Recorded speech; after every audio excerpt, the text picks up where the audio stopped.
Again, thank you, Eric, for making time for me. Appreciate it. Appreciate this dialogue, and I think a lot of people is going to appreciate it as well. So thank you for your time. Of course. Once again, Cam Buford, Voice of the Fans, Los Angeles News Observer.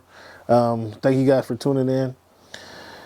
So, Eric, we talked about your career in the NFL. We talked about the challenges you've had in life with the death of your son and your parents, unfortunate, timely deaths. And then how that kind of led you to a dark place in your life. And Eric, every man has women problems, Eric. I don't know if they have them to this extent that we're going to go into, man, but every man has women problems. And talk to me, I'm going to ask you about Courtney. Yeah. What was your relationship before this situation happened? Was she somebody that you missed having in your life? Was she somebody that you yearned for? Like, what made it so? Was it just your situation that made it easy for her to kind of slide in? Yeah. So Courtney came along in my life after Griffin had passed away. Okay. So I barely knew her. Okay. So she was the sister, or is the sister of someone back then who was a friend of mine. Okay. And so once Griffin had passed away, it was me here by myself. And then some people that lived locally, but then also people who lived out of state came out and were just out here for support for weeks. And then all that sort of died down, and then out of the blue, Courtney came by, and I didn't know she was here. I think I'd met her one time, like years before, and that was it. And then it was really, she was here or so I thought, just to lend support for Griffin. And then we ended up having a relationship after a while, and we had broken up several times, many times actually. And so back in January of 2015, like the early part, I had broken up with her like for the last time. And so this was like August now. So based on that day and then my recovery afterward, it had been over a year. Oh, wow. And now we're getting into that period of time where I have no recollection. I was alive but had no recollection. Right. And apparently I started my brain treatment rehab here locally, but then eventually the insurance part that covered my residency tapped out or ended. So then Anna Durgan arranged for me to go live with my sister and continue my brain rehab out there in the Vegas area. Okay, so that's how you got to Vegas. Yeah. Okay. Yeah. Okay. So, and again, there was about a 2-week period in there where I don't remember. Okay. Where Anna was living here with me, taking me into CNS, and then seeing her in the morning, dropping me off there, going on to work, coming back later that same day, coming back home. Wow. She's also the one, I have no recollection of any of that. Yeah. Then later, we drive together out to the Vegas area in my car.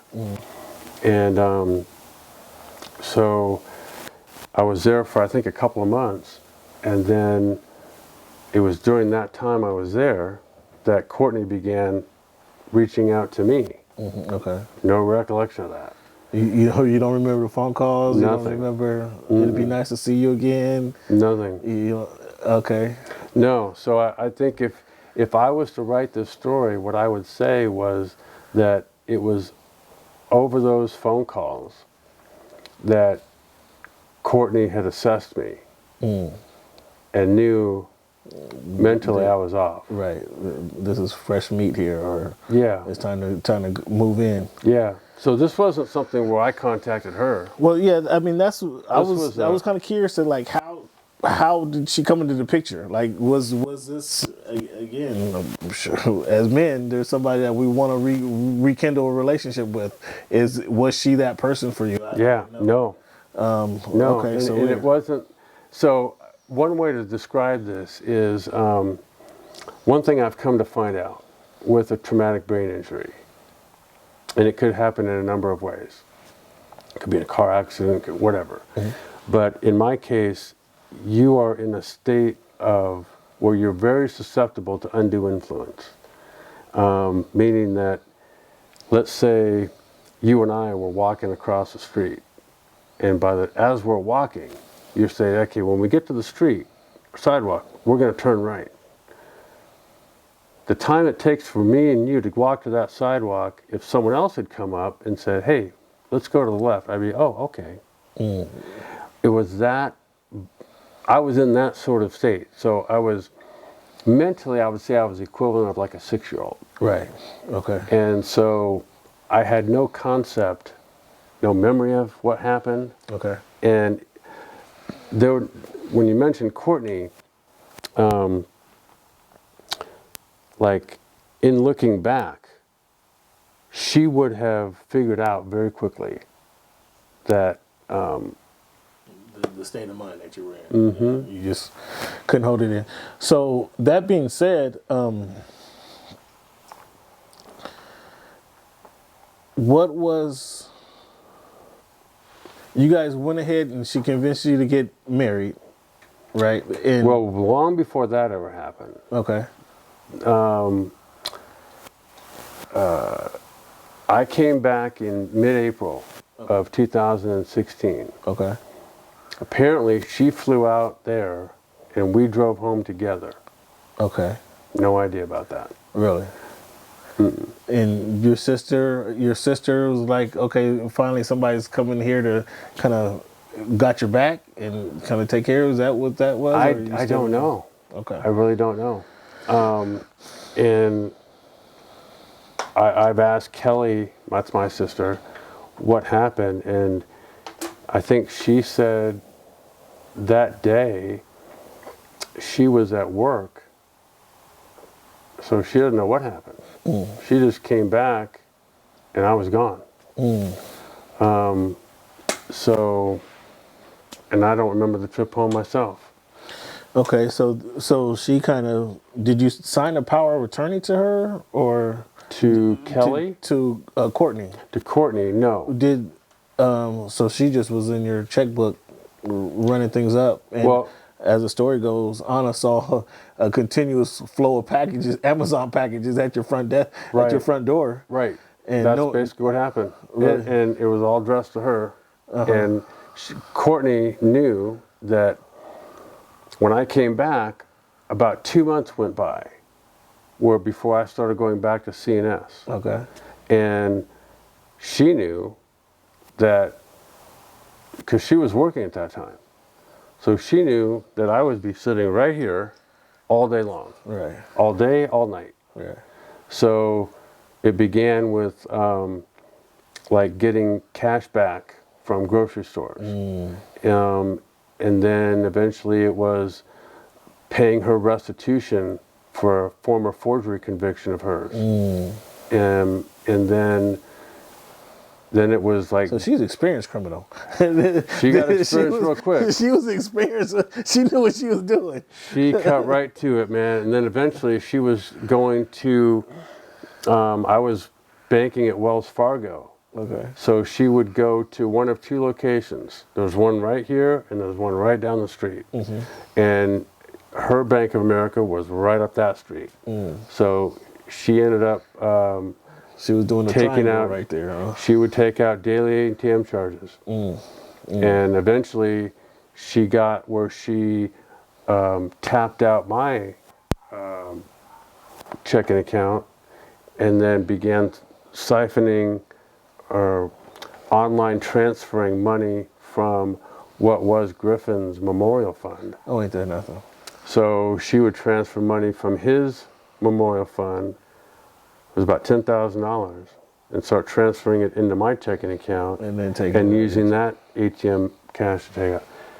So then she eventually overdrew me to like $6,000 and or 7,000 or something like that.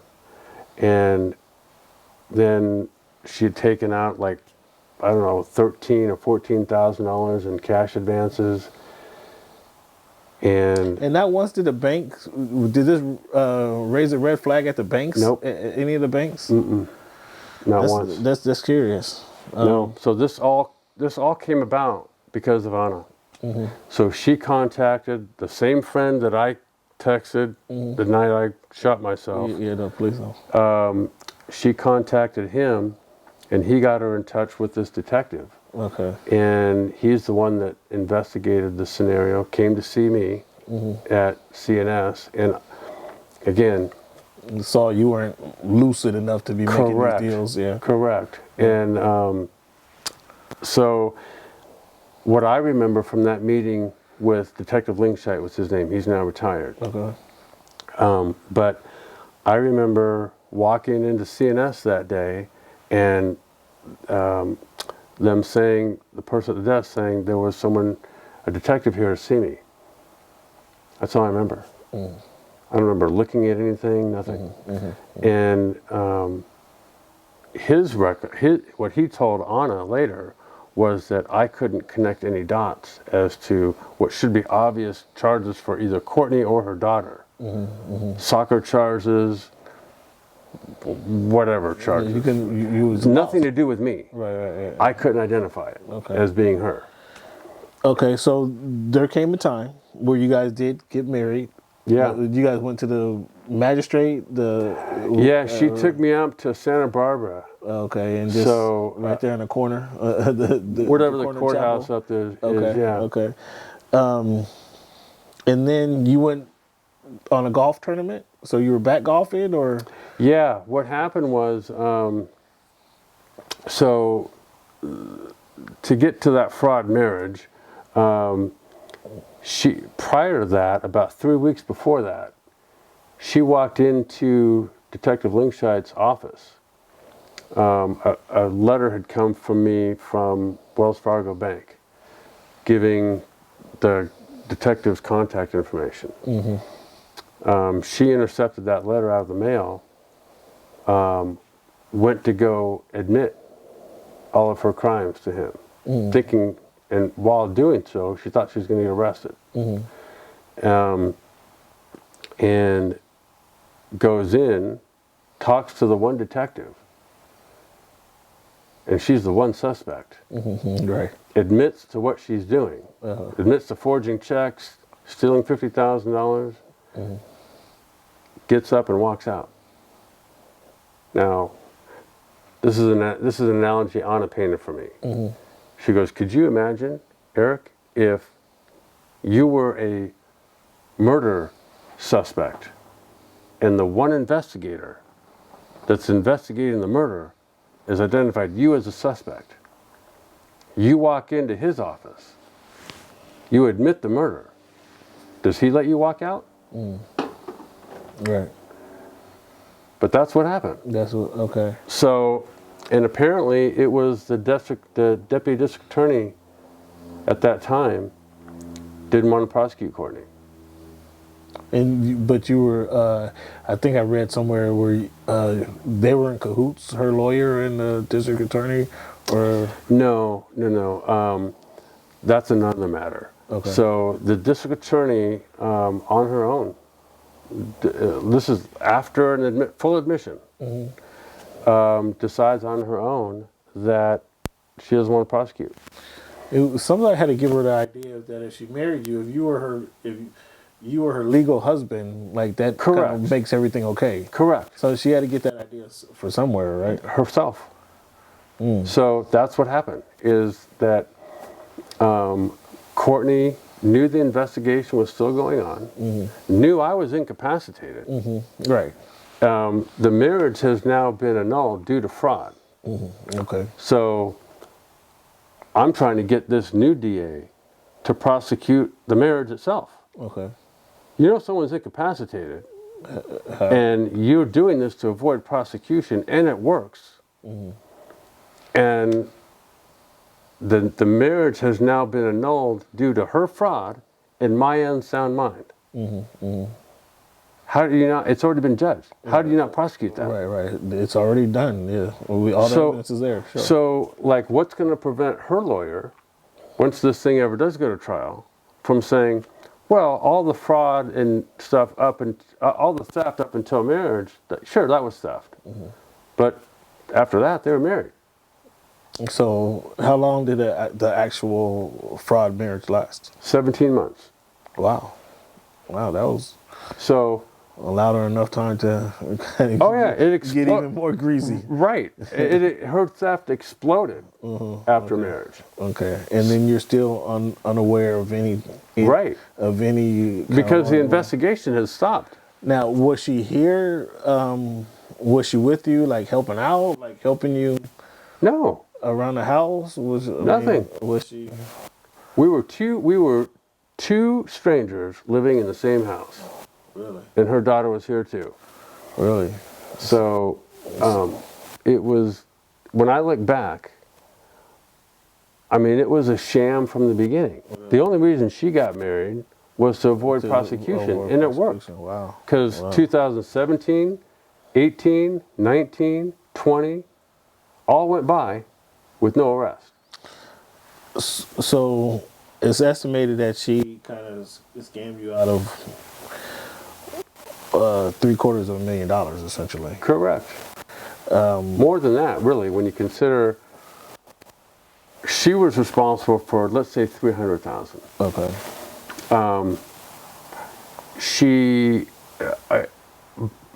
When the marriage happened,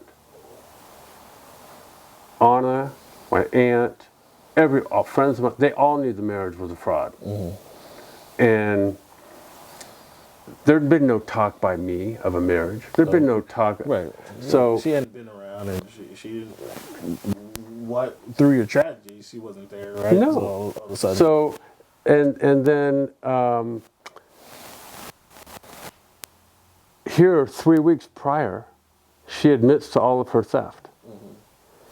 The next day, she has me, well, she probably dialed the number, but apparently I spoke to the detective and asked him to stop the investigation. To drop the investigation. Right. I didn't know his number. How am I going to call him? Right. So he doesn't drop the investigation, but he pretty much does. And when the marriage happens, that's when the district attorney at that time said, well, the marriage muddied the waters, so we're dropping this. That's crazy. Isn't it? So, Erik, did you ever foresee yourself being a victim of elderly abuse? No. Or even using that term, elderly abuse? Didn't know what it was. Right. I've driven by CNS. It's on, like, it's very near Balboa. It's on Ventura Boulevard. I've driven by it my whole life. Never knew what it was or what it was there for. Or whatever. No idea. Well, now that I've spent the better part of 2 years there, I do now know what it is. I know there's now a conservatorship court system that's completely corrupt and flawed. Never knew there was such a thing as that either.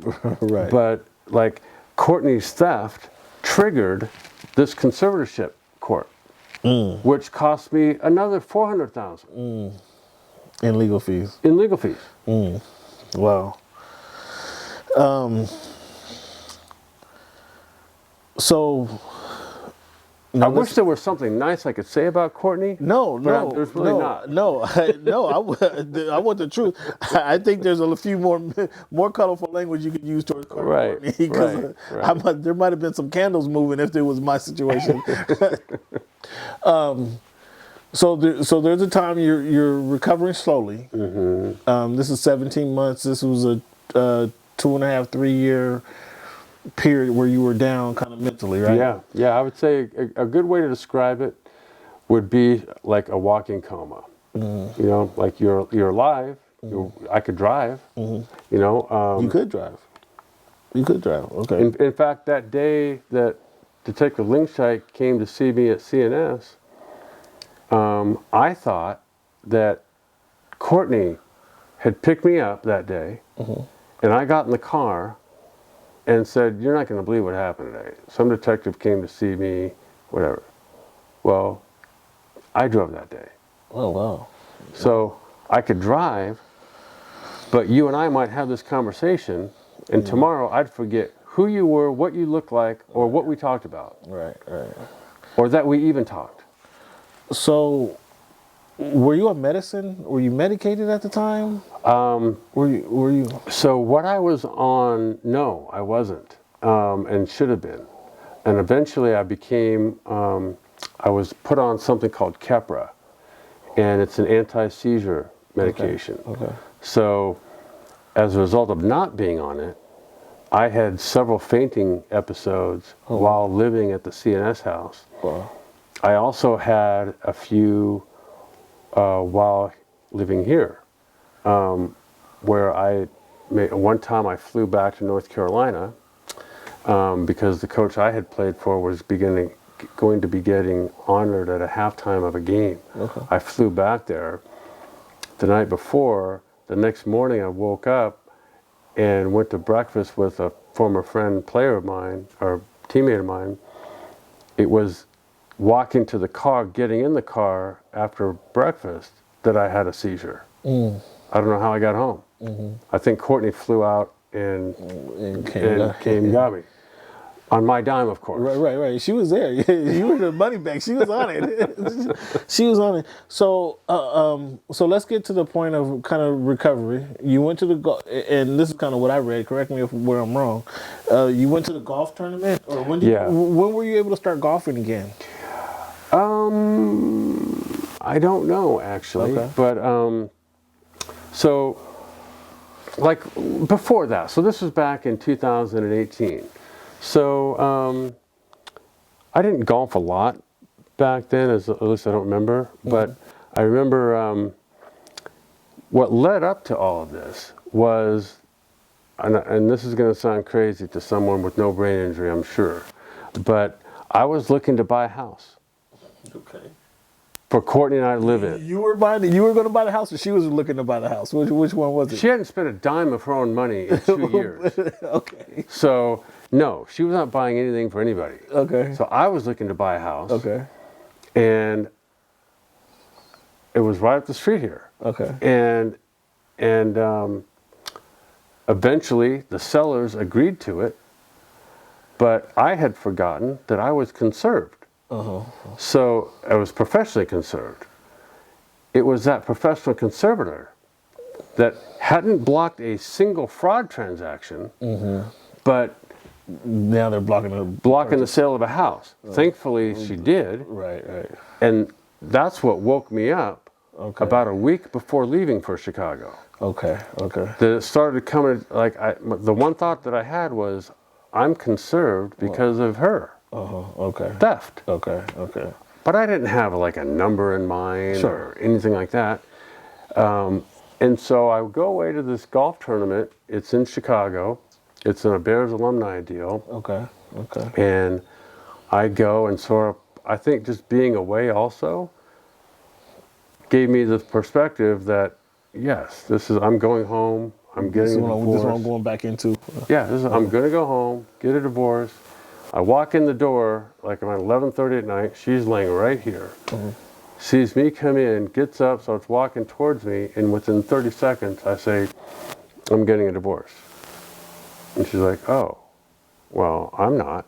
I'm like, oh, well, okay, don't. And I went on up to bed. And the next morning I get up, I go make coffee, I come right back here, I see her head pop up, and she's like, I'm sitting right here, and she follows me right out, sits right next to me, and she's like, I want to talk about this. And I go, talk about what? She's like, well, you getting a divorce. And I go, well, okay. She says, I told you I'm not getting one. I said, okay, great. And she goes, well, where are Macy and I going to live? I go, I don't know, but you should have thought of that before you began stealing from me. Yeah. And she's like, I'm not stealing from you. And literally, she got up, walked inside, put that little dowel stick in the sliding glass door, and I'm sitting there after reading the paper going, okay, great. Now how am I going to get back in my own house? Right. Well, a few minutes later, she comes back, and I got my back. I'm sitting with my back to there, so I can't see it. I could hear this thing pop out, effectively letting me back in. Right. So, and I still stay out there for a little while. Eventually, I come in, I go make breakfast, I sit down and I eat, and I clean up, and there was some pictures here and up there, and I'm sitting there reading paper, and I go, you know what? I'm going to take these pictures and I put them right over there. This is a sign to myself that you're going to be gone. She comes downstairs, sees these pictures, starts putting them up, and I open the front door and I start tossing them outside. Eventually, she walks upstairs, and a while later calls 911. So I effectively got arrested for domestic violence for throwing pictures outside of my own house. Not of me, of her. Right. And so they took you away? I got arrested. I spent the night in jail. Oh, wow. At the Los Angeles Sheriff's Department. Okay, so I'm sure that kind of helped clear the mind even more, right? No, it didn't. I mean, I was literally, I didn't sleep. I was on some concrete bench. And during that time, I got arrested, by the way, without my wallet and credit card. Oh, boy. So in 4 days' time, Courtney had it. Okay. So she stole $18,700 In the next 4 over that 4 days. So she has an emergency restraining order against me. So I can't come within 100 yards of my own house. Yet she spends the next 3 nights at the Four Seasons. Wow. Takes out over $10,000 in PayPal cash, using my credit card to do it. Wow. So you just. So, was there really domestic violence? There was violence. Okay, it was just financial violence. Huh? So I know that was challenging. I can hear the distress in your voice now. I can see it on your face, as anybody should be. But this resiliency, again, that's rearing its head, that you show years ago now, or years ago then, and then you still show to this day. Like, what helped you get to this point now, where you can talk about it? You can talk about some of the tragedies that's happened. You can talk about what Anna's done for you and how Courtney's kind of hurt you. What helped you get to this point? I think just time and rehab. Okay. Eventually, like there was a neuropsychologist involved in my recovery. He's the one that initially evaluated me during Courtney's theft, because she had coerced me into going to get a neuropsych evaluation, because she knew the only pathway for me to get a hold of my money again was for me to get evaluated by a neuropsychologist. Right. At the time of the theft. So fortunately, the detective, Anna told the detective, you call Dr. Tomaszewski. Let him know that Erik's being stolen from and doesn't realize it. So that's what happened. So because of that phone call from Linkshite to Tomaszewski, he identified in his report, Tomaszewski did, that I was incapacitated, both medically and financially. So I couldn't make a medical decision for myself. Wow. So like if I was bleeding to death, and I told you, no, let it go. You can't. I can't make medical decisions for myself. I could make financial decisions for myself either. And in his report, he identified Courtney as the thief, and that I couldn't comprehend the theft. So who was allowed to make decisions for you at that time? Unfortunately, it was Raymond James Trust Department. So they were the ones that kept allowing all the theft to happen. And so eventually my aunt became my conservator. Okay. But So, Erik, now that you're in a position, in a mental capacity, where you can kind of relive some of these, clearly you don't remember everything, but you can kind of relive some of the things that brought you up to the suicidal attempt. I'd like to know from your perspective, what message would you give to somebody who's considering that? Don't. There's a lot of people that you might not see that will be devastated if you're actually successful doing what you're contemplating doing. And that there's more help out there than you know. Typically, once you start talking through things, that in itself helps to alleviate whatever it is, at least take some of the edge off of what you're going through. This is one of the issues that, when you brought up mental health, and one thing that triggered to me was, when it comes to depression, there's no aspirin you can take to get out of that. It's what you can take, these antidepressant medications, even though you're in a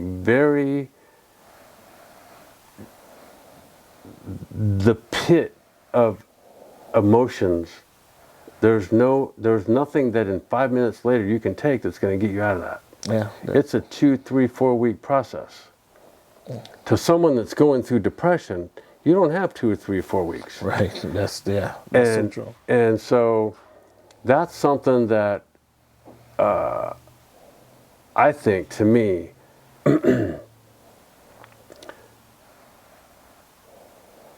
what I would say to people that have ever experienced, or maybe not yet have experienced, depression, that prior to that happening, get some people around you that you feel comfortable talking with and that feel comfortable talking to you. Sure. And that could sit around a couch like this and say, Erik, we kind of, as a group, kind of feel like, given what's maybe some things that have happened to you in your life and what it looks like to us, we just want to interject ourselves around here more. That's I couldn't disagree with you more. Those are actually great and valuable advice that I hope people is going to listen to and take. Do you have some coping strategies that you can advise to some people? Obviously, you didn't cope very well, but now on this backside of the situation, I think you're probably coping better. Yeah. And what would be your advice to that? Well, I'd say even before that. So I've experienced depression a few times in life. Okay. And there was a therapist, psychologist that I had dealt with in years past. And that relationship that I had with him for many years, I would periodically reach out to him if I was ever in a situation, where I felt like I might be heading down not a good road, not a good path. And he was always been very effective at helping me sort of grasp one little reality rung at a time. And then, now that you got this one, let's go try for another one. And broke it down into some very basic things that were easily attainable. Okay. For me, when I get in that position, when I can easily attain something, that makes me feel good. Certainly. So it's those little processes of having somebody like that, or having a group of, maybe it's one friend, maybe it's 2 or 3 that you can share something with, and that can share things with you. Something that makes you feel a part of something. Right. Has its own natural way of lifting you up eventually. Right. Like I said, there's no quick turnaround. Sure. And then to cope with it, if I understand you correctly, it's kind of taking small steps to small successes that lead up to a big puzzle of successes that kind of help you pull through. Erik, this has been fantastic time. I really appreciate your time that we've been with me all morning. So I really appreciate you taking time, and I really appreciate you talking about these sensitive subjects, man, that I think people is going to gain some understanding and experience from through your story. So thank you for sharing your story. I really appreciate it. This is Cameron Buford once again, voice of the fans, Los Angeles News Observer. Eric, I want you to tell the people. Leave the people with the message, whether it be about Anna. I think Anna's really been a godsend to you from all that I understand. But leave a message for the people that they need to understand about you and your story. Well, I think you touched on it earlier. The idea of perseverance and dedication to something that makes you want to pursue something in life. That's always been who I've been, and I don't care what age we're talking about. And it's not always something that you recognize in the moment. It's sometimes in the looking back, but we can all notice it when we see it in someone else. And that's, I think, a universal thing of, hey, that's someone who's got something going for themselves, you know. And I would say that. I would say just find ways to pursue whatever it is in life that you are passionate about, and then never give up. Never give up on pursuing, because it's that pursuit that's what life is. It's that pursuit. Yeah. Well, thank you again for your time, Eric. We're out of time here, but I really appreciate your time, man, and nice to know you, nice to get to meet you. Congratulations on your success. Congratulations on your mental strength now that you have. I think it's a value, and I see the emotion and the passion that you have about life now, and so I appreciate that, and I value that. Thank you, Eric. My pleasure. Thanks for having me. Yeah, no problem.